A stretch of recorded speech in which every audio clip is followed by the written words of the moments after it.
Vous êtes dirigeante ou dirigeant de TPE ?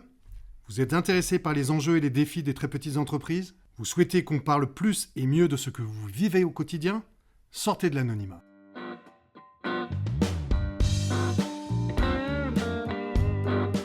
Aujourd'hui, nous évoquerons un sujet plus philosophique qu'économique qui est la liberté d'entreprendre a-t-elle un prix ? Vous écoutez les podcasts Ma vie de patron, la chaîne des dirigeants de petites entreprises. Vous souhaitez réagir ou donner votre avis sur ce podcast ? Contactez-moi sur maviedepatron.fr ou abonnez-vous sur Ma vie de patron sur Spotify. En effet, quand on interroge les dirigeants d'entreprise ou les dirigeantes d'entreprise, un des points forts de leur engagement, c'est leur liberté d'action et d'entreprendre. Bon, en fait, pour tout vous avouer, ce podcast, il est né d'une réflexion de ma femme sur le fait que je n'évoquais souvent et uniquement que les problèmes rencontrés par les dirigeants d'entreprise. Donc aujourd'hui, je voulais lui montrer qu'elle avait tort. Je l'embrasse. Et donc, je voulais vous parler de la liberté d'entreprendre comme une des satisfactions fortes de la vie d'entrepreneur, parce que ça revêt vraiment, c'est un des aspects positifs de ce métier, finalement. Alors, pour beaucoup, être son propre patron, c'est un objectif affiché, même dès les premiers postes de salariés. Pour exemple, beaucoup de mes collègues artisans déplorent souvent le départ d'un ou de plusieurs de leurs salariés qui vont créer ou fonder leur propre entreprise dans le même domaine. Donc, évidemment, ça fait des concurrents en plus, mais bon. Le problème, c'est qu'effectivement, on va voir que être entrepreneur, c'est pas donné à tout le monde, quoi. C'est faire tourner l'entreprise dans la foulée. Donc voilà, c'est un autre sujet, être entrepreneur. Il y a même des gens à la sortie de l'école, des jeunes à la sortie de l'école qui fondent leur entreprise.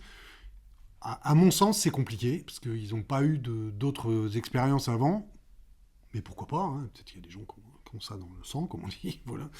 Mais je trouve que c'est pas plus mal c'est pas plus mal, et je le conseillerais, de passer par 1 ou 2 emplois salariés pour voir un peu comment ça se passe, une entreprise. Quelle est l'ambiance, quels sont les enjeux, etc. Enfin, voilà, avoir une idée, évidemment. C'est pas représentatif ce sera pas représentatif de tous les types d'entreprises, de toutes les entreprises, mais au moins de voir où sont les enjeux d'une entreprise. En fait, c'est ce que j'ai fait avant de créer mon entreprise. En plus, j'étais dans la recherche, donc c'était pas vraiment des emplois salariés, mais enfin bon, j'avais quand même un employeur qui était la recherche publique. Moi, j'ai eu l'occasion de travailler au moins 1 an dans une imprimerie pour développer le service multimédia, et tout en ayant prévenu le dirigeant de mon intention de créer une entreprise. Donc voilà, c'était un peu comme les salariés des artisans qui vont créer leur propre boîte, mais en général, ils préviennent pas. Mais bon, voilà. Et cette liberté d'entreprendre, finalement, c'est quoi ? C'est être libre d'exercer le métier qu'on aime. Parce qu'en général, on crée une entreprise dans le métier qu'on aime. Ça peut arriver qu'on crée une entreprise par nécessité. On ne peut pas l'exclure, parce qu'à un moment donné, on n'a pas le choix. D'ailleurs, à ce propos, je pense que les statistiques doivent toujours être actuelles, mais à peu près 30% des gens qui créent des entreprises sont des gens qui sont au chômage ou qui ont été licenciés. Voilà. Donc, du coup, ça peut être une motivation. Mais en général, on choisit dans le secteur d'activité qu'on aime ou alors dans lequel on est compétent, au moins à minima, quoi. Ça peut être d'être libre de travailler quand on veut. Il y a des tas de gens, alors surtout dans le domaine, dans les très petites entreprises, qui choisissent le moment où ils travaillent, finalement. C'est plus ou moins possible de le faire en fonction des secteurs d'activité, c'est évident. Parce que du coup, si on fait la prospection commerciale, il vaut mieux être réveillé au même moment que les prospects qu'on va chercher, par exemple. Mais il y a des tas de métiers dans l'artisanat ou peut-être dans le numérique aussi, où finalement on peut bosser quand on veut, en dehors des horaires classiques de travail tels que tout le monde le pratique. Ça peut être aussi la liberté de travailler pour qui on veut. On peut très bien se dire, et j'ai eu des collègues qui m'ont fait ces réflexions-là, ils disent moi de toute façon je choisis avec qui je travaille. Donc je choisis les projets, avec qui je travaille. c'est une liberté finalement de dire bah, moi j'ai envie de travailler avec certains et puis pas d'autres et j'ai pas envie de m'embêter avec certaines personnes ou avec certains projets. C'est une des libertés que peut accorder justement le fait la liberté d'entreprendre. Et puis ça peut être aussi d'être libre de gagner de l'argent avec son propre travail. C'est une sacrée liberté finalement, même si au départ on n'en gagne pas beaucoup ou si on n'en gagne pas beaucoup tout court voilà, avec son activité. Surtout ne pas dépendre d'un patron ou voilà, et de dépendre de quelqu'un d'autre ou d'une entreprise, pas forcément d'une personne en particulier dans une entreprise. Mais se dire, bah bon, voilà, donc moi j'ai fait ce qu'il faut pour me rémunérer et gagner suffisamment pour vivre, ça peut être une satisfaction pour certains. Pour ma part, moi, ce qui m'a plu, c'était j'étais plus qu'enthousiaste en fait d'élaborer un plan d'affaires, un business plan, hein, en bon français, et un prévisionnel pour ma propre entreprise. Je trouvais ça, en fait, intellectuellement, je trouvais ça vraiment super intéressant. Essayez d'imaginer comment vous allez gagner de l'argent finalement, ou avec une activité qui vous plaît, en plus, voilà. Je pense que, enfin, en termes intellectuellement, c'est quand même assez satisfaisant comme idée. Hein. Peut-être que c'est pas les motivations de tous les créateurs d'entreprises, hein, je peux en convenir, mais quelque part d'élaborer quelque chose, une activité, quelle qu'elle soit l'activité, hein, et puis de se dire, ben voilà, je vais essayer d'en vivre, puis je vais voir comment je vais prospecter, qui vont être mes clients, comment je vais vendre, voilà, à qui je vais proposer ça, et puis comment je vais le faire, etc. Moi, je trouve ça c'est passionnant, quoi, en tout cas au départ. Donc c'est très stimulant, et puis ben, je pense que pour moi, ça a été une source de fierté d'y être arrivé. Ça ne veut pas dire que j'avais raison dès le départ. C'est-à-dire que alors souvent les business plans sont faux, au moins au niveau comptable. Enfin, les prévisionnels sont faux. Si on est honnête, c'est-à-dire les prévisionnels, c'est souvent vous demandez à votre expert comptable au départ, celui qui vous accompagne au départ, de vous faire un prévisionnel des plans de vente à 3 ans ou à 5 ans. C'est rare quand le développement de l'entreprise suit le prévisionnel qui a été déployé par l'expert comptable. Parce que bon, il y a plein de paramètres qui interviennent auxquels on n'a pas pensé. Enfin, voilà, enfin, moi, je connais pas beaucoup de prévisionnels qui fonctionnent, hein, très sincèrement. Alors c'est encore plus vrai dans le domaine de l'innovation, parce que comme c'est innovant, on n'a pas de données, donc on ne sait pas où on va. Bon, alors peut-être sur certains commerces, par exemple, si on reprend un commerce et qu'il a déjà un historique, c'est plus facile, parce qu'on peut se dire, ben voilà, il a déjà un chiffre d'affaires, il s'appuie sur telle ou telle prestation, ou telle vente, donc on peut continuer finalement la vente, et puis avoir un prévisionnel qui colle à la réalité, puisqu'on prend des chiffres qui existent. Quand on crée une boîte, bah, très sincèrement, je ne connais pas beaucoup de prévisionnels qui tiennent la route. Enfin, en tout cas, qui sont respectés, respectés à la lettre.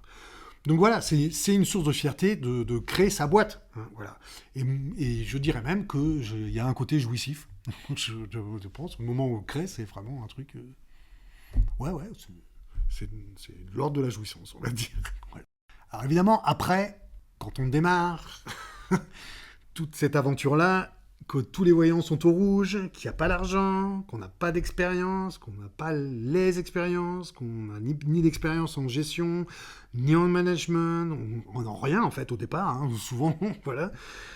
En tout cas, un management relatif à l'entreprise, hein, voilà, qu'il y a des vents contraires, que les contextes économiques, par exemple, ou qu'il y a des personnes de votre entourage qui font les réflexions, n'y va pas, tu vas te planter, t'as tort, enfin voilà, c'est...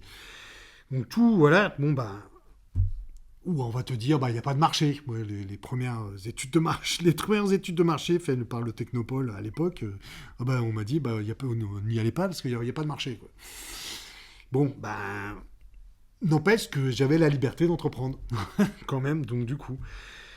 Alors évidemment, quand vous réussissez justement à déposer les statuts de votre entreprise, à récupérer le premier cabis de votre entreprise, ben, comme j'ai dit tout à l'heure, c'est un peu l'extase, hein, parce que c'est comme si c'était l'extase après avoir gravi l'Annapurna. Quoi. Voilà, et je trouve que rien que pour ça, ça vaut le coup de le faire, parce que même si on se plante après, de toute façon, on aura appris quelque chose. Hein, c'est la fameuse formule de Nelson Mandela, soit je gagne, soit j'apprends. Je perds jamais, en gros.